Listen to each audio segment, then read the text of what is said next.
अभय को आया है होश और गिन्नी को धमकी दी है वेदराज वंशी ने और अंजलि ने जज साहब से मांगी है मोहलत। Hey everyone, advocate Anjali Awasthi के सीरियल के आज रात के एपिसोड में आप सबको देखने को मिलने वाला है कि कोर्ट में केस चल रहा है अंजलि के ऊपर और सारे सबूत यहाँ पर अंजलि के खिलाफ है। विद्युत इंस्पेक्टर जो है वो भी उस दिन का सारा वाकया जो है जज साहब के सामने बता देते हैं कि किस तरीके से वहाँ पर अलर्ट जारी किया था। मैं अपनी ड्यूटी पर तैनात था, नाकाबंदी कर रखी थी और तभी एक बड़े से टेम्पो में अंजलि मैडम आई और मैं अंजलि मैडम की रिस्पेक्ट करता हूँ। समाज में उनकी एक अलग छवि है तो उन पर शक करने का तो कोई मतलब नहीं था, लेकिन फिर भी मैंने उस ट्रक को चेक किया, उसमें कुछ लड़कियाँ थी। मैंने इनसे पूछा कि आप इन लड़कियों को लेकर कहाँ जा रही हो, तो इन्होंने कुछ नाम बताए, युवराज सिंह और कुछ और नाम, कि मैं इन लड़कियों को वहाँ से बचा कर लाई हूँ और मैं इनको कोर्ट में पेश करने जा रही हूँ। आप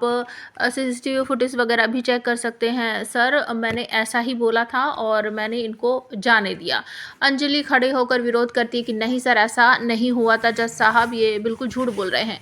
तो पंकज पुरोहित और बाकी इंस्पेक्टर जो हैं वो सब कहते हैं कि सर ऐसा ही हुआ था, पुलिस स्टेशन में भी ये आई थी। उसके बाद एक और गवाह आता है, वो भी अंजलि के बारे में ही कहता है कि इन्होंने अनाप शनाप बहुत सारी बातें बोली महक के बारे में कि वो ऐसी लड़की है, बैड कैरेक्टर है, हम उसको ये करेंगे वो करेंगे, मतलब बहुत गलत गलत बोला इन्होंने। और इस बात पर फिर से विद्युत कहते हैं कि इन्होंने एक कंप्लेन भी दर्ज की थी पुलिस स्टेशन में आकर महक के बारे में कि वो बैड कैरेक्टर है। और उसके बाद फिर पता ये चला कि अंजलि ने उनका चालान कर दिया है। मतलब इस तरीके के बहुत सारे आरोप जो हैं वो सब कुछ साबित होते हुए नज़र आ रहे हैं अंजलि पर। और जज साहब आखिरी बार पूछते हैं कि आप इस बारे में क्या कहना चाहती हो, तो अंजलि कहती है कि सर मैं मुझे कुछ समय चाहिए, कुछ मोहलत चाहिए मुझ पर जो आरोप लगे हुए हैं उनको झूठा साबित करने का, क्योंकि मैंने ऐसा कुछ भी नहीं किया है।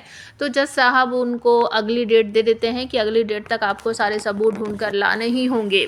वेदराज वंशी का फ़ोन आता है गिन्नी को और वो धमकाते हुए कहता है आपने बहुत गलत किया है, महक का चालान करके मैं आपको छोड़ूंगा नहीं।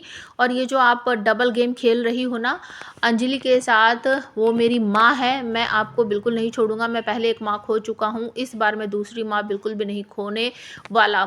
इस बार चाहे उनके साथ कोई खड़ा हो या ना खड़ा हो, लेकिन मैं उनके साथ खड़ा हूँ, वो मेरी माँ है। और तभी कुछ गुंडे आ जाते हैं, वेदराज वंशी कुछ वेद वगैरह जो है हमारे धार्मिक ग्रंथ उनके बारे में थोड़ा सा उनको नॉलेज देगा और उसके बाद सारे गुंडों को अच्छी तरीके से पीट पाट देगा। और उसके बाद गिन्नी पहुंच जाने वाली है हॉस्पिटल में, क्योंकि अभय को होश आ गया है, वो उससे मिलने जाने वाली है, पुरानी बहुत सारी बातें उसको याद दिलाएगी और अब ये कहेगा कि मैं पहले भी अंजलि से प्यार करता था, आज भी उसी से प्यार करता हूँ।